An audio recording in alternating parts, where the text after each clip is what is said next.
Skinwalkers, Beneath the Surface, Secrets of the Atlin Mines. Chapter 1. Arrival. The sun was setting, casting a golden hue over the picturesque town of Atlin. Nestled amidst the towering mountains and pristine lakes of British Columbia, Atlin was a place where nature and history intertwined. But as Louise stepped off the bus, the beauty of the place was momentarily overshadowed by an eerie chill that ran down her spine. She had heard the legends, the whispers of the Skinwalkers that were said to roam these lands. Stories of shape-shifting creatures that could take on the form of any animal, and sometimes even humans. But Louise was a historian, not one to be easily swayed by local folklore. She was here to uncover the truth, to delve deep into the annals of Atlin's history and separate fact from fiction. Walking down the main street, she couldn't help but notice the old buildings, each telling a story of its own. The town had seen its fair share of gold rush fever in the late 1800s, and the remnants of that era were still evident. But it was the local library that drew her attention. A quaint, two-story wooden structure, it promised a treasure trove of information. Inside, the smell of old books and polished wood greeted her. Rows upon rows of shelves, filled with books, newspapers, and journals, awaited her. But as she began her research, she found that information on the Skinwalkers was scarce. Most of the texts dismissed them as mere myths, legends spun by the indigenous people of the region. But Louise knew better than to take things at face value. Hours turned into minutes, and before she knew it, night had fallen. As she was about to leave, a shadowy figure approached her. It was a man, rugged and weather-beaten, with a hint of recognition in his eyes. "You're looking into the Skinwalkers, aren't you?" he asked, his voice low and raspy. Louise nodded, taken aback by the directness of the question. "Yes, I am. Do you know something about them?" The man hesitated for a moment before introducing himself. "Name's Darcy. I've lived in Atlin all my life, and I've seen things that most people wouldn't believe."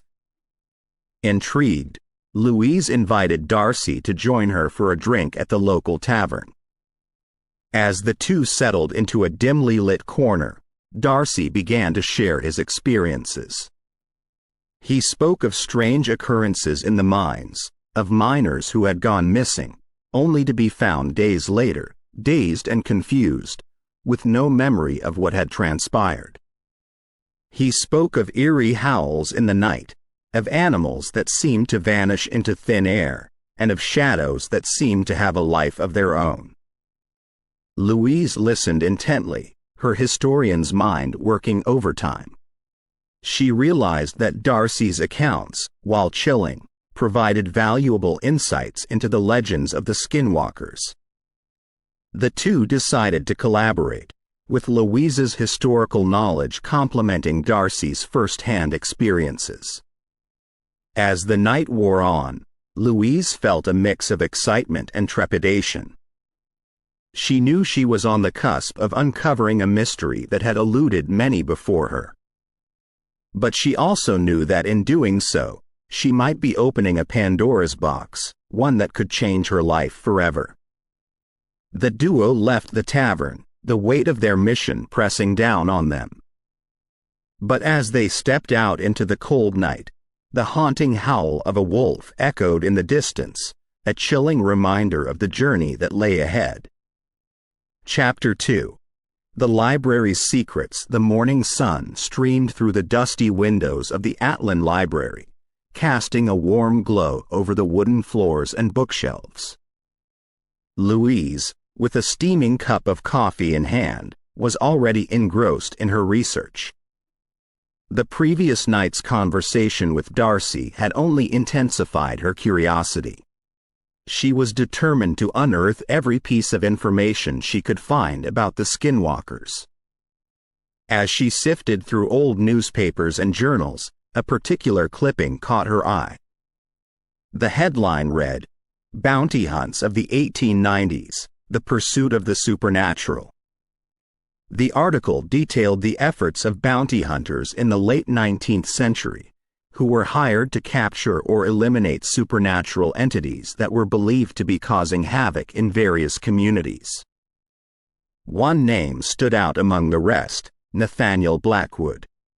Described as a relentless and ruthless hunter, Blackwood was known for his success in tracking down and dealing with these entities, especially skinwalkers. Louise's hands trembled slightly as she read about Blackwood's exploits. The article described his methods, which were often brutal and devoid of any mercy. It was said that he believed the only good skinwalker was a dead one. But what intrigued Louise the most was a faded map that was attached to the article. It detailed the territories where skinwalkers were believed to be most active. Several locations were marked with an X, indicating places where Blackwood had successfully hunted down a skinwalker. Darcy, who had joined Louise in her research, leaned over to get a better look at the map. "These locations, they're all around Atlin," he murmured, tracing the marked spots with his finger. Louise nodded, her eyes fixed on the map. "We need to visit these places. There might be clues or remnants from the past that can help us understand more about the skinwalkers." Darcy hesitated for a moment. "It's risky, Louise. These territories are not just marked because of the skinwalkers. They're also places where many have gone and never returned." But Louise was resolute. "We need to uncover the truth, Darcy. We owe it to this town and to ourselves." As they discussed their plans, an old woman, with silver hair and a hunched back, approached them. Her eyes, sharp and piercing, fixed on Louise. "You're treading on dangerous ground, young lady," she whispered, her voice raspy and filled with an ominous tone. Louise, taken aback, replied, "I'm just trying to understand the history of this place." The old woman leaned in closer, her breath cold. "Some things are better left buried. The skinwalkers are not just legends. They're protectors of these lands. And they don't take kindly to those who try to uncover their secrets." Darcy, sensing the tension, intervened. "We mean no harm. We just want to learn." The old woman's gaze shifted to Darcy. "You, of all people, should know the dangers. Remember the tales your grandfather used to tell?" Darcy's face paled. "How do you know about my grandfather?" The old woman smiled, a slow, eerie grin. "I've been here longer than you can imagine. And I've seen many come and go, driven by their curiosity. But remember this: curiosity killed the cat." With that, she turned and slowly walked away, leaving Louise and Darcy in stunned silence. After a moment, Darcy spoke. "That was Agatha. She's the oldest resident of Atlin. Some say she's over 100 years old. And she knows things that no one else does." Louise, still shaken, replied, her warning, "Do you think we should heed it?" Darcy looked at the map, then back at Louise. "I think we should be careful. But we can't stop now. We're onto something, and we need to see it through." The duo packed up their findings and left the library, determined to uncover the mysteries of the skinwalkers. But Agatha's warning echoed in their minds, a chilling reminder of the dangers that lay ahead. Chapter 3. The first clue: the old homestead stood isolated, surrounded by dense woods that seemed to close in on it. Its wooden structure, though worn by time, still held an imposing presence. The windows were boarded up, and the roof had caved in at places, but the walls whispered tales of times long past. Louise and Darcy approached cautiously, the silence around them broken only by the rustling of leaves and the distant call of a raven. The front door, half off its hinges, creaked eerily as they pushed it open. Inside, the remnants of a once-lived life were evident. Faded photographs adorned the walls, and old furniture, though covered in a thick layer of dust, still held their place. The air was thick with age and memories. As they explored, Louise noticed a peculiar arrangement of stones in the center of the main room. "Look at this, Darcy," she called out, pointing to the stones that seemed to form a circle. Darcy knelt beside her, examining the stones. "This looks like a ritual circle. And these," he said, picking up small bones and dried herbs scattered within the circle, "are remnants of old protective charms." Louise's eyes widened. "Do you think this was used to ward off the Skinwalkers?" Darcy nodded. "It's possible. The people who lived here might have been trying to protect themselves." As they continued their exploration, Louise stumbled upon a loose floorboard. Curiosity piqued. She pried it open, revealing a hidden compartment beneath. Inside, wrapped in old cloth, was a leather-bound journal. "This could be it," Louise whispered, excitement evident in her voice.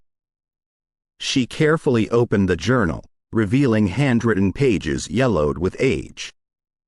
The journal belonged to a man named Samuel Thompson, a miner who had come to Atlin in the late 1890s in search of gold. As Louise and Darcy read through the entries, they were transported to a time when the promise of gold lured many to the treacherous terrains of Atlin. One entry, dated August 17, 1897, caught their attention.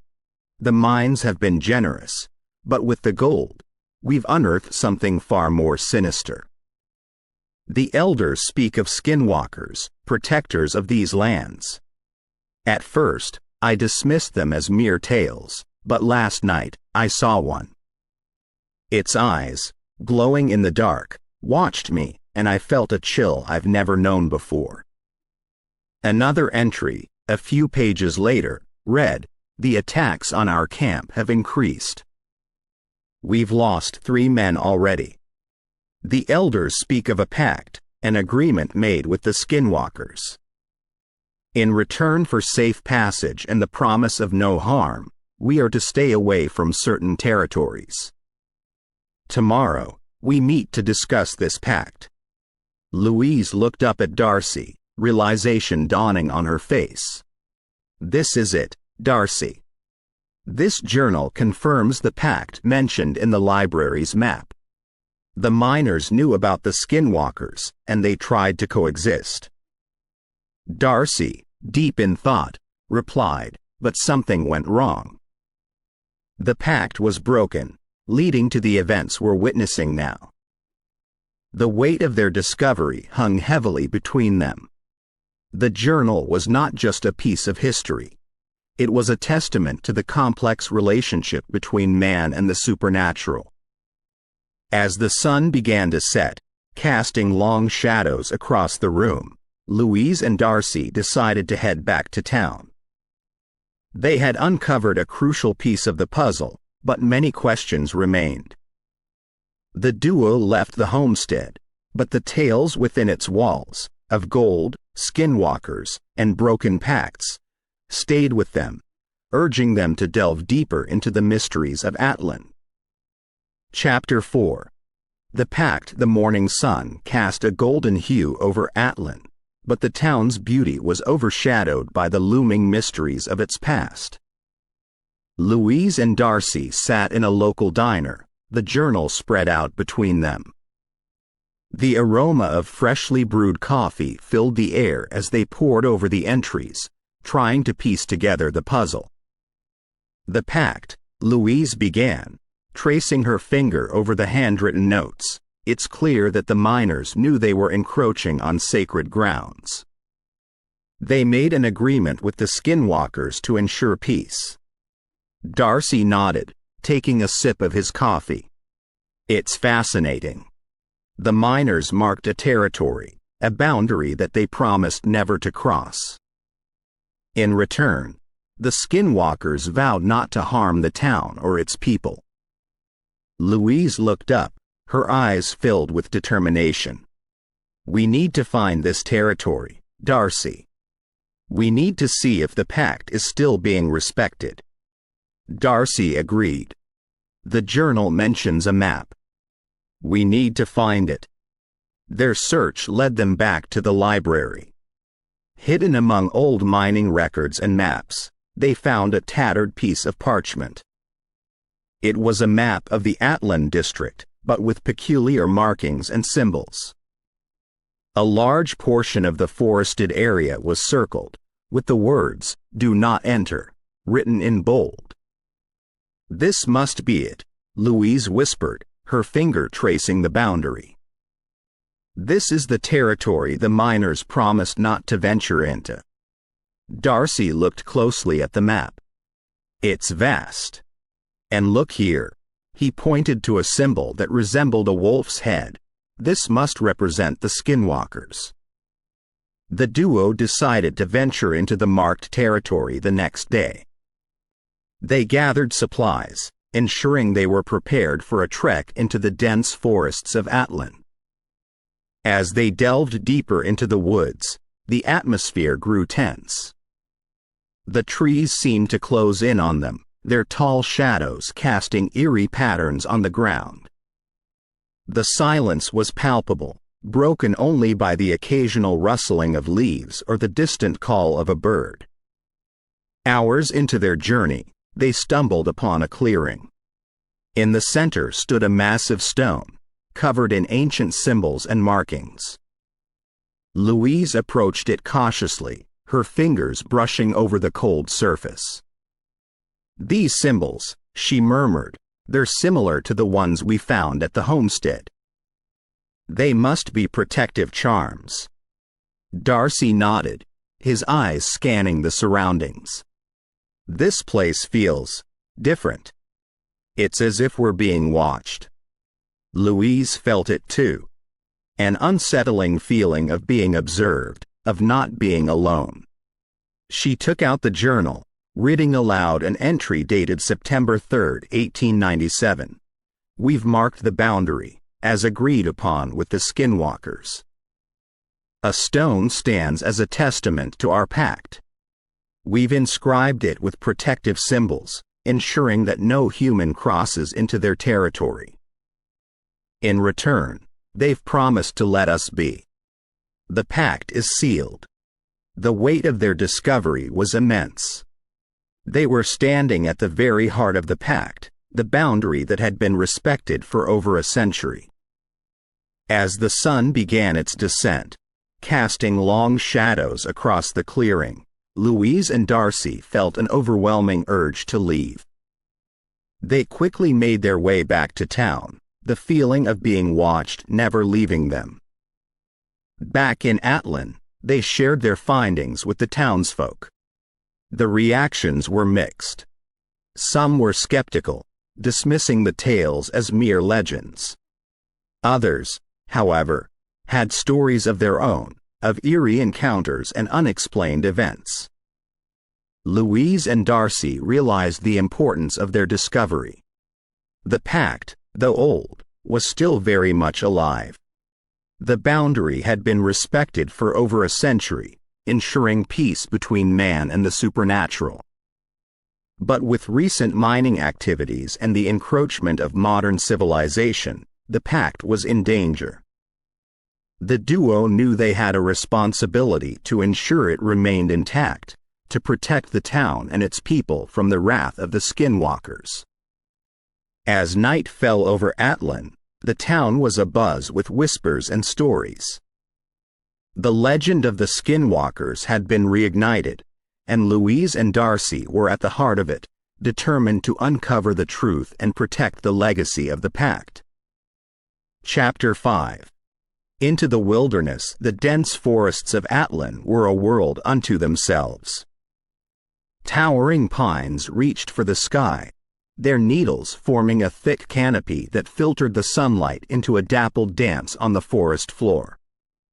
The air was thick with the scent of pine and damp earth, and every step taken by Louise and Darcy was met with the soft crunch of fallen leaves and twigs. They had been walking for hours, their backpacks heavy with supplies. The map they had found in the library was their guide, leading them deeper into the wilderness. Every so often, they would stop to check their bearings, ensuring they were on the right path. The terrain was challenging. Steep inclines followed by sharp descents, rocky outcrops that required careful navigation, and thick underbrush that seemed to grab at their legs with every step. But the duo pressed on, driven by their quest for answers. As the day wore on, the temperature began to drop. A cold wind rustled the trees, sending a shiver down Louise's spine. She pulled her jacket tighter around her, her breath visible in the chilly air. "We should set up camp," Darcy suggested, looking around for a suitable spot. They found a small clearing, shielded from the wind by a thick grove of trees. Quickly, they set to work, pitching their tent and gathering firewood. As night fell, the forest came alive with sounds. The distant hoot of an owl, the rustling of leaves as small creatures scurried about, and the soft murmur of the wind through the trees. Louise and Darcy sat by the campfire, its warm glow casting flickering shadows on their faces. Louise stared into the flames, lost in thought. "Do you ever wonder," she began, "about the stories? The legends of the Skinwalkers? How much of it is true?" Darcy looked thoughtful. "Every legend has a kernel of truth, Louise. The stories may have been exaggerated over time, but there's always a basis in reality." Louise nodded. "I've heard so many tales since coming to Atlin. Stories of skinwalkers taking on the form of animals, of them possessing supernatural abilities, of rituals and pacts." Darcy leaned in closer, his voice low. "There's one story I heard from an old-timer in town. He spoke of a ritual where the skinwalkers would dance around a fire, chanting in an ancient language. They would call upon the spirits of the forest, seeking their guidance and protection." Louise's eyes widened. "That's fascinating. And terrifying." The two sat in silence for a moment, the only sound being the crackling of the fire.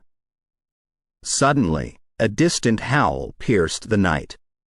It was long and mournful, echoing through the trees. Louise and Darcy exchanged a glance, the same thought on both their minds: Skinwalker.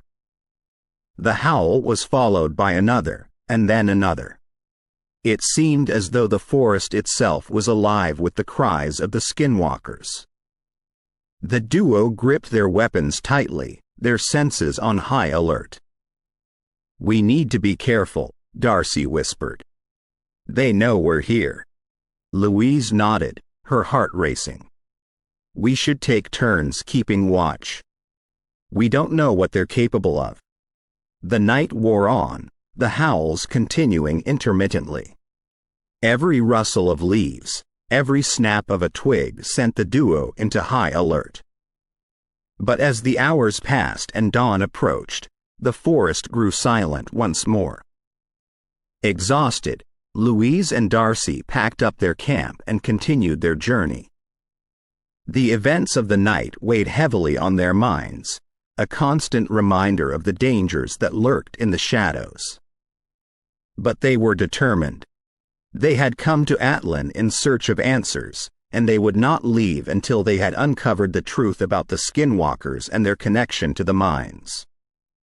The journey ahead was fraught with challenges, but the duo was ready to face them head-on. Chapter 6. The territory. The forest seemed to grow denser with every step Louise and Darcy took. The trees stood tall and imposing, their trunks gnarled and ancient.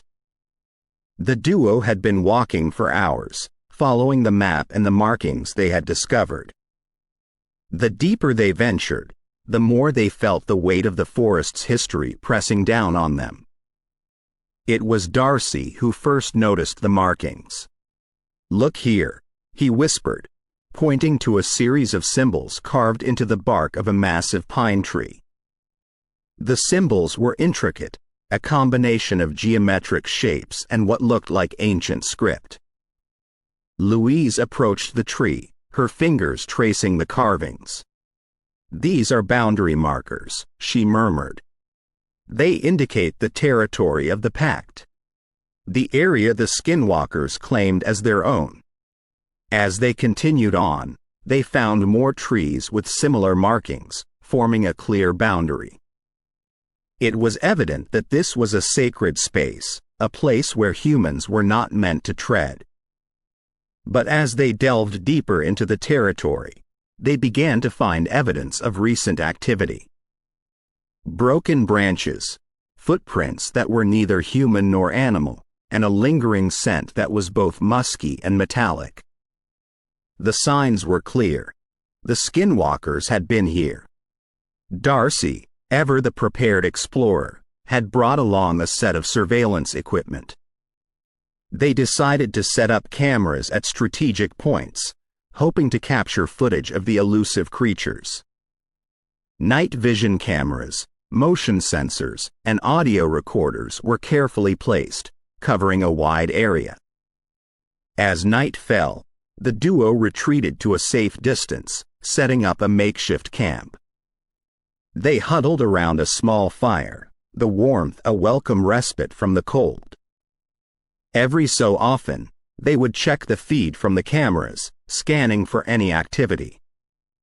Hours passed, and just as Louise was beginning to doubt their plan, a motion sensor was triggered. The screen flickered to life, showing a grainy image of a figure moving stealthily through the trees. The figure was tall and lean, its movements fluid and graceful. But it was the eyes that caught Louise's attention. They glowed a bright, unnatural yellow, piercing through the darkness. Darcy zoomed in, trying to get a clearer view. "That's a Skinwalker," he whispered, his voice filled with a mix of awe and fear. "We've got one." The footage was undeniable. The creature moved with purpose, clearly aware of its surroundings. At one point, it stopped, its head tilting as if listening for something. Then, with a swift movement, it disappeared into the shadows. The duo watched the footage over and over, each time picking up on new details. It was clear that the Skinwalkers were not just legends. They were real, and they were here. As dawn approached, Louise and Darcy packed up their equipment and began their trek back to Atlin. The weight of their discovery weighed heavily on them. They had proof of the Skinwalkers' existence, but they also realized that the pact, the agreement that had kept the peace for so long, had been broken. The evidence was clear. Recent mining activities had encroached on the Skinwalker territory, breaking the sacred boundary. The balance had been disrupted, and the consequences were yet to be seen. As they made their way back to town, Louise and Darcy knew that they had a responsibility. They had to share their findings, to make the townspeople aware of the danger they faced. But they also knew that they had to tread carefully. The Skinwalkers were not to be trifled with, and the duo had to find a way to restore the balance before it was too late. Chapter 7. The Broken Pact. The journey back to Atlin was a silent one. The weight of their discovery, the undeniable proof of the Skinwalkers' existence, hung heavily between Louise and Darcy. The dense forest that had once seemed so inviting now felt oppressive, as if the very trees were watching their every move. Upon their return, the first place they headed to was the town's records office. They needed to gather more information about the recent mining activities. Louise, with her historian's eye, quickly found what they were looking for. Old maps and documents showed the original boundaries of the mining territories, clearly marked to avoid the Skinwalkers' domain. But recent permits and blueprints told a different story. The new mining sites were encroaching on the forbidden territory, blatantly disregarding the ancient pact. Darcy's face darkened as he looked over the documents. "They knew," he said, his voice filled with anger. "The mining company knew about the pact, and they chose to ignore it." Louise nodded in agreement. "It's all about profit for them. They don't care about the consequences." Determined to confront the mining company, the duo headed to their local office. The building was a stark contrast to the rest of Atlin, modern and imposing. They were met with cold stares as they entered, the employees clearly not used to unannounced visitors. Demanding to speak to the person in charge, they were eventually ushered into a sleek office where a sharply dressed man sat behind a large desk. He introduced himself as Mr. Caldwell, the regional manager of the mining company. Louise wasted no time.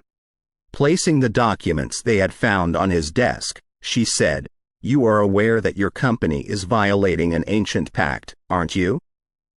Mr. Caldwell looked at the documents with feigned surprise. "I'm not sure what you're referring to," he said smoothly. "We have all the necessary permits." Darcy's patience was wearing thin. "This isn't about permits," he snapped. "This is about respecting boundaries, about understanding the history and legends of this land." Mr. Caldwell leaned back in his chair, a smug smile on his face. "Legends are just that, stories. We are here to do business, and we won't be deterred by old wives' tales." Louise took a deep breath, trying to remain calm. "These are not just stories. We have proof of the Skinwalkers' existence. And if you continue to ignore the pact, there will be consequences." The manager's smile faded. "I suggest you leave," he said coldly. "And take your fairy tales with you." As they left the office, Darcy's anger was palpable. "We need to do something," he said. "We can't let them get away with this." Louise nodded in agreement. "We need to find a way to stop them, to protect the town and the Skinwalkers." The duo decided to take matters into their own hands. They began gathering evidence, documenting the mining company's activities, and interviewing locals who had experienced strange occurrences. They also reached out to experts in the field of paranormal research, hoping to find allies in their fight. But as the days turned into weeks, they began to feel the pressure. They received anonymous threats, warning them to stop their investigation. Their homes were vandalized, and they were followed wherever they went. But Louise and Darcy refused to be deterred. They knew that the stakes were too high, that the very soul of Atlin was at risk. And they were determined to do whatever it took to protect it. As they delved deeper into the mystery, they began to uncover a web of corruption and greed that went far beyond the mining company. Powerful forces were at play, forces that would stop at nothing to get what they wanted.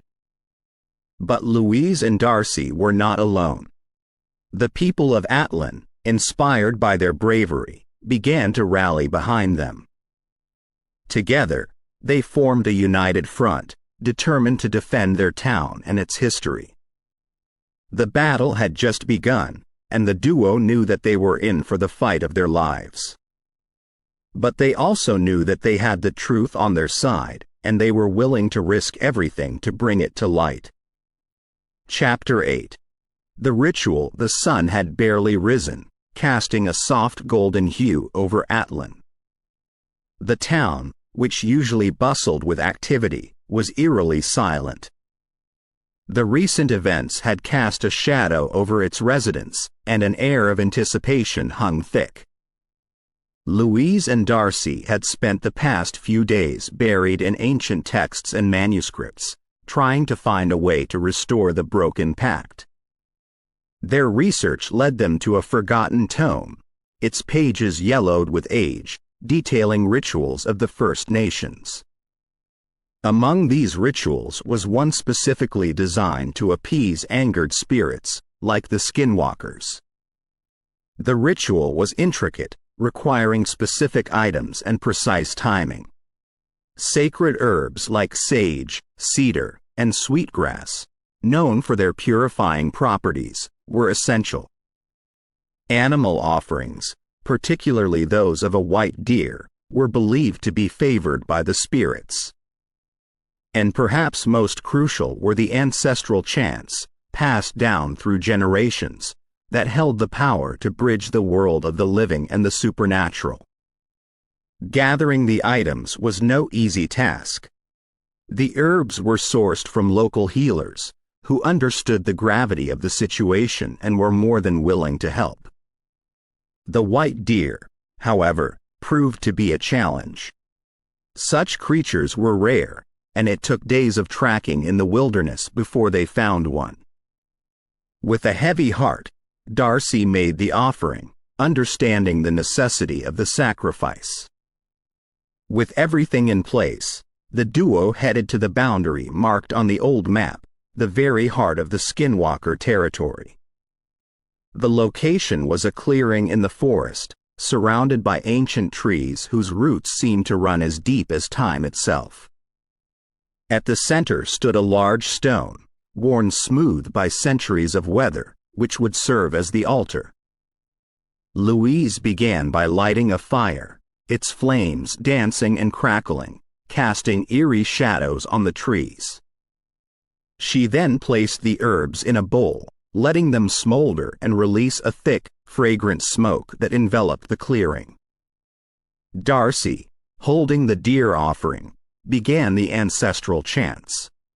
His voice, deep and resonant, echoed through the forest, each word heavy with intent. Louise joined in, their voices harmonizing, creating a melody that was both haunting and beautiful. The atmosphere grew thick, the air charged with energy. The boundary between the physical and spiritual realms seemed to blur, and for a moment, everything felt timeless. Hours seemed to pass, though it might have been mere minutes. The chants grew louder, more insistent, reaching a crescendo. And then, as suddenly as it began, it stopped. The fire dimmed, the smoke cleared, and an oppressive silence took over. The duo, exhausted, waited with bated breath. The ritual was done, but had it worked? They needed a sign, an acknowledgement from the Skinwalkers. As the minutes ticked by, the tension was palpable. Just when hope seemed to wane, a soft breeze rustled the leaves, carrying with it the faintest hint of a howl, distant yet clear. It was neither menacing nor aggressive but seemed more like a lament, a mournful cry echoing the pain of centuries past. Tears filled Louise's eyes as she realized the significance of the sound. "They've accepted our offering," she whispered, her voice filled with emotion. Darcy nodded, relief evident on his face. "We've mended the broken pact, at least for now." The duo left the clearing, their steps lighter, hearts filled with hope. They had faced the unknown, bridged the gap between two worlds, and emerged victorious. But they also knew that this was just the beginning. The balance had been restored, but it was fragile, and they would need to be vigilant to ensure it remained intact. As they made their way back to Atlin, the first rays of dawn painted the sky, signaling a new day, a new beginning. The town, which had been gripped by fear, could now breathe easy, thanks to the courage and determination of Louise and Darcy. But the Skinwalkers, though appeased, would always be watching, waiting, a reminder of the delicate balance between man and the supernatural. Chapter 9. The meeting. The dense forest of Atlin seemed to hold its breath, the usual sounds of nature muted, replaced by an almost palpable tension.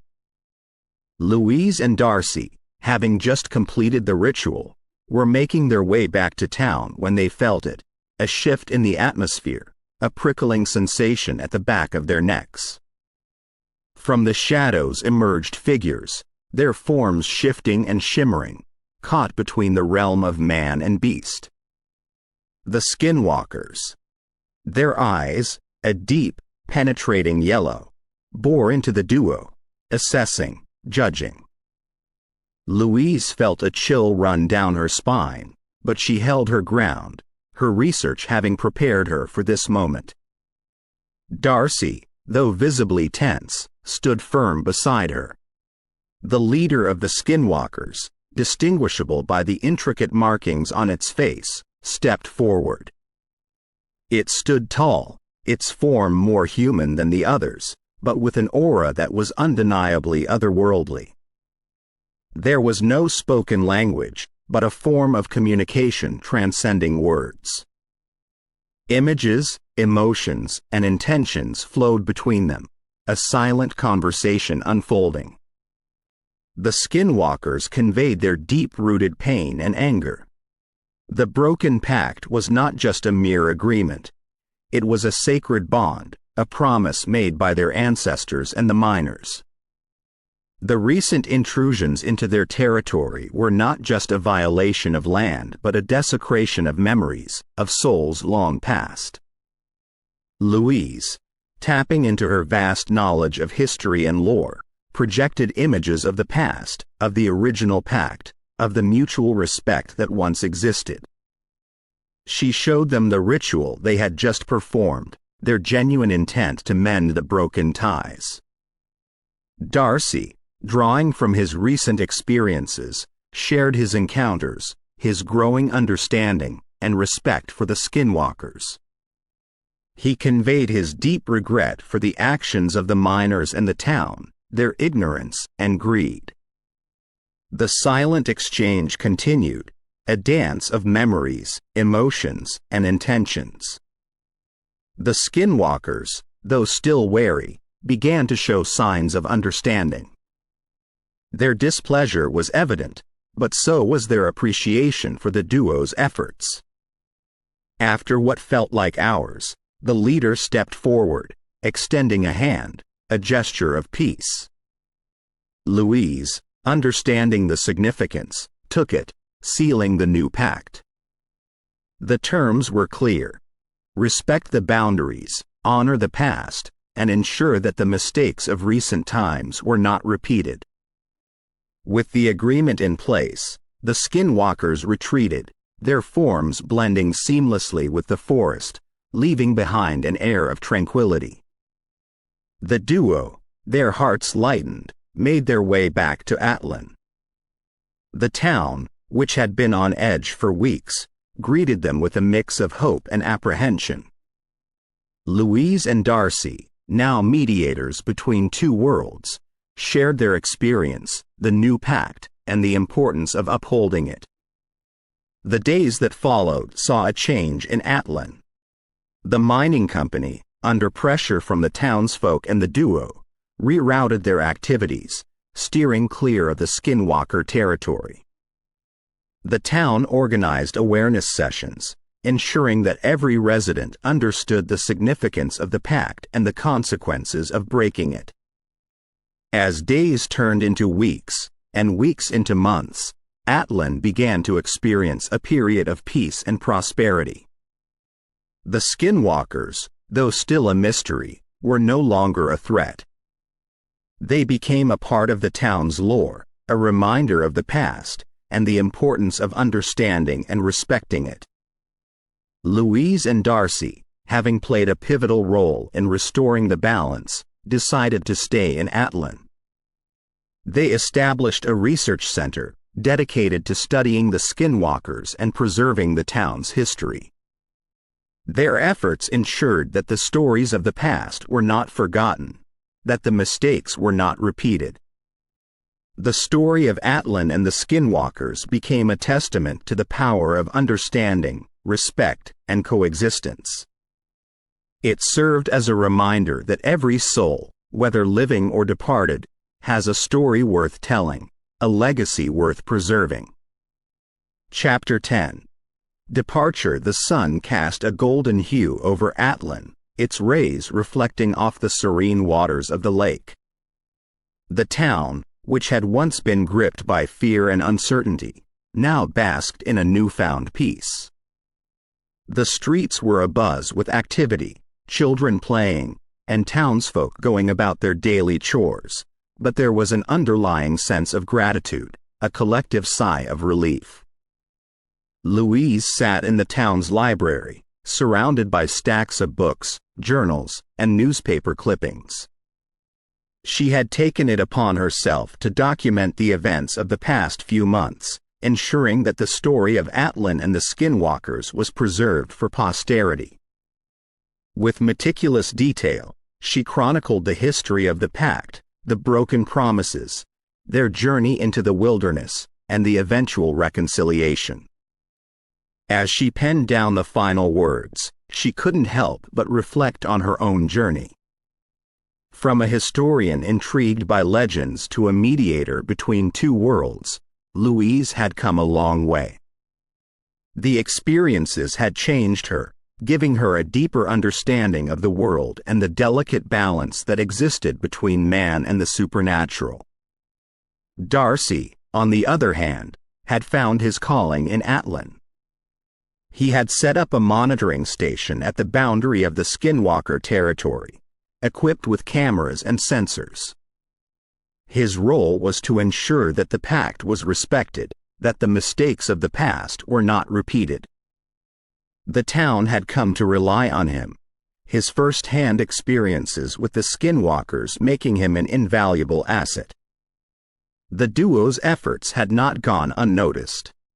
The town organized a small ceremony in their honor, acknowledging their contributions and expressing their gratitude. Louise was presented with a handcrafted pendant, a symbol of Atlin, while Darcy received a traditional Skinwalker charm, a token of protection. The evening of the ceremony, as the sun dipped below the horizon, casting the town in a soft twilight glow, Louise made her way to the bus station. Her bags packed, she was ready to leave Atlin, but the memories and experiences would stay with her forever. Darcy accompanied her, the weight of their shared experiences evident in their silent exchange. As the bus pulled away, Louise took one last look at Atlin, the town that had changed her life. She felt a mix of emotions, gratitude, sadness, and hope. But there was also a sense of anticipation, a feeling that her journey was far from over. The story of Atlin and the Skinwalkers had come to an end, but as Louise settled into her seat, gazing out of the window, she couldn't shake off the feeling that another mystery awaited her. The world was full of legends, tales of the supernatural, waiting to be uncovered. And Louise was ready for the next adventure. In the distance, as the bus made its way through the winding roads, a lone figure stood atop a hill, watching. The Skinwalker leader, its form silhouetted against the moonlit sky, seemed to nod in acknowledgement. A silent promise that the pact would be honored, that the balance would be maintained. And as the night deepened, the howl of a Skinwalker echoed through the forests of Atlin, a reminder of the delicate balance between man and the supernatural, and the importance of understanding and respecting the stories of the past. The end. Or perhaps, just the beginning. We hope you have enjoyed our paranormal scary story about Skinwalkers in Atlin, number 2 of 7 in a miniseries. Please visit us at Paranormal Untold Stories. Come to listen to more of our scary stories collection. Paranormal Untold Stories encourages you to contact us if you have your own untold story that you would like our professionals team to put online as a scary story. Thank you.